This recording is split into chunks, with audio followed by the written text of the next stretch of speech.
Hey guys, welcome back to the Bledshow Podcast. So funny thing, I actually wasn't planning on making this video and releasing this video first, but going into this new year with the podcast, I really prayed about what the vision for it was, how I wanted it to impact people, and what I wanted my mission for this podcast to be.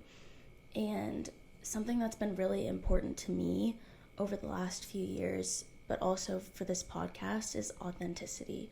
Like, I want to be someone that is genuine, someone who is honest, and it's not that I wasn't genuine and honest in the past, but I just feel like in this season of the podcast, we're taking authenticity to a whole new level. Honestly, that's a really scary thing. Like, being honest and being authentic is not easy because there are a lot of things that you have to sacrifice.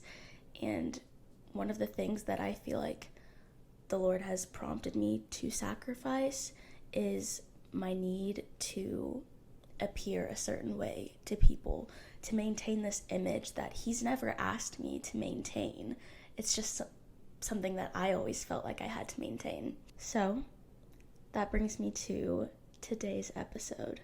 We're going to be talking about secret sin, we're going to be talking about shame, and we're going to be talking about finding freedom from those things. I remember being a senior in high school and having walked through years of living in secret sin and just feeling so defeated and shameful after years of walking in a sin that I had never confessed to anyone. It's not that the sin never came up. It's not that I didn't have people around me that I felt like I trusted and I could confide in. It was that I genuinely thought if anyone knew this thing about me, they would never look at me the same. If anyone knew this about me, they would never love me. Those were the lies that I genuinely believed. It wasn't until I went to the Passion Conference my senior year of high school with my church, and Jenny Allen preached a message and talked about bringing sin to the light, not keeping things in secret, and she had everybody get in groups of 3 at the end of her sermon. In a group with 2 of my friends that I had come to the conference with, we counted down from 3, 2, 1, and we had to say the sin that we had never told anyone before. I'm sitting there thinking like, oh my gosh, like, these 2 people, they're never gonna look at me the same. Like, I can't believe I have to sit here and say this. But at the same time, I was like, I can't not say this. Like, they're about to confess their sin to me. Like, who would I be if I just make something up? I knew that I had to be honest. And with the pressure on you in that moment, I was like, I genuinely have no choice. Like, I'm going to have to say it out loud. And I had never said it out loud before. And so we're sitting there and everyone in the stadium counts down 3, 2, 1. And I'm sitting across from one of my friends. We go 3, 2, 1 and we both say the same thing. I truly believe like that moment altered my life in a huge way. For the first time, it was real to me that people around me were going through the same things. Sexual sin is so hard because I feel like the church has gotten to a point where they talk about it, but a lot of the times it can feel like a man's issue.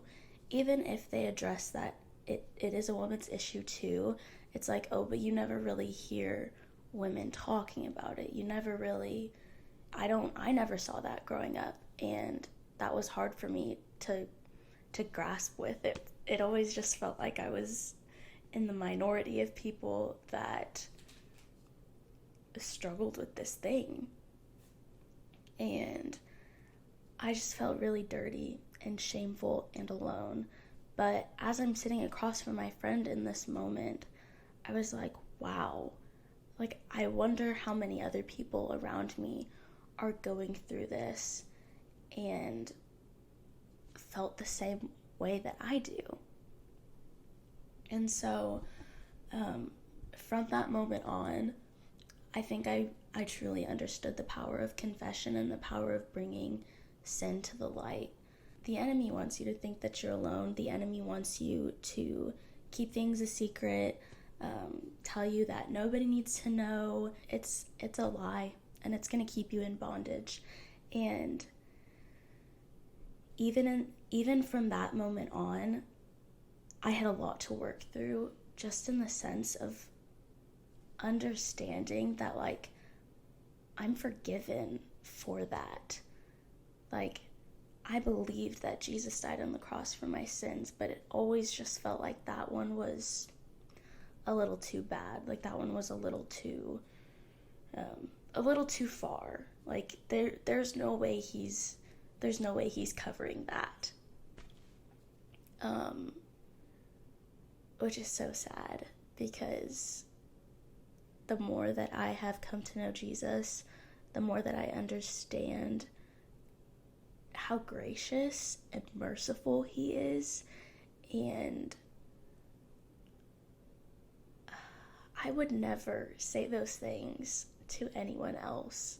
And the fact that I was speaking those things over myself is heartbreaking, and I never want anybody else to feel that way about pornography addiction, about masturbation, about sex outside of marriage. Like, I never want somebody to feel like they are alone in that, because they're not. And this is a heavy topic to come out with right off the bat, but it needs to be talked about. And, like, if authenticity is my desire, if authenticity is my goal, then, like, I have to talk about the hard things. I have to talk about the things that don't necessarily make me look great or put together or whatever. Because if this even helps just one person, it's worth it. I mean, what good does it do for me to sit here and give you advice and talk to you about everything but the hard things? Not to say that the other things that I've talked about aren't hard, but, like, I'm talking the nitty gritty. I'm talking about the things that nobody wants to talk about, because I didn't even want to talk about this stuff with my closest friends. Like, that is just how shameful I felt. And it took a long time for me to get to the point where I could tell my closest friends, which not even all of them know. Like, I'm telling you, it's a process. It is not an overnight switch.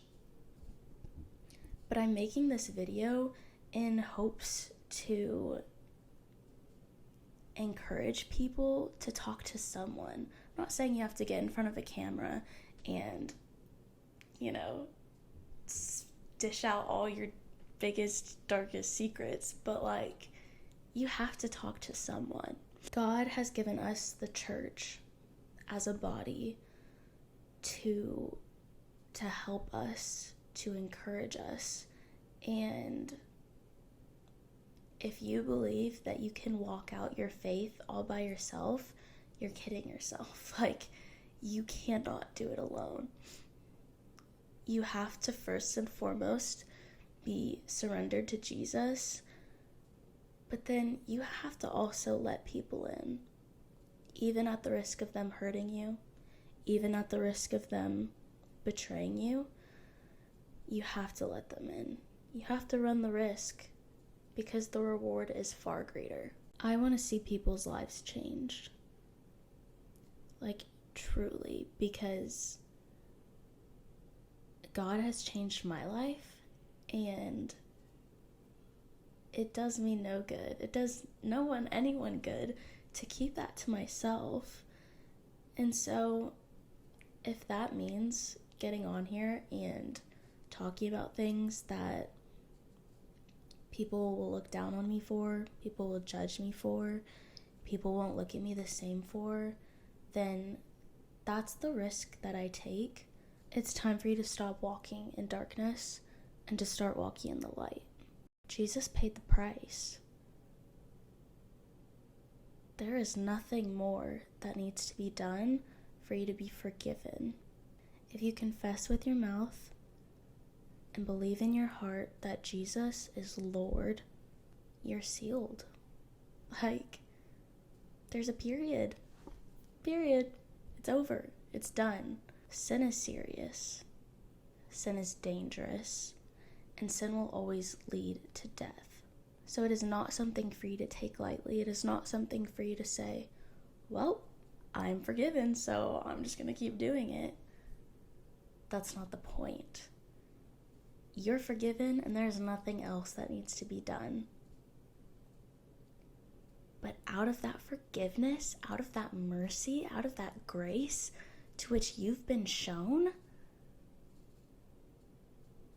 you have the freedom to turn away from the very thing that is killing you. So walk away. Walk with Jesus. Surrender every part of your life to Him, and you'll never be the same. I can't sit here and talk to you guys forever, but if you've made it this far, thank you so much for listening. Please don't forget to follow me on all my socials so that you can keep up with new announcements, new releases. If you're watching this on the YouTube, please subscribe, like this video, share a comment. If you're watching on the Spotify, please don't forget to leave a rating. It helps me out so much, and I would really appreciate it. You're not in this walk alone. You're not in this life alone. So please talk to someone. Reach out to me, reach out to your best friend, reach out to a parent, whoever it is, reach out to someone. And with that being said, I will see you guys on the next one.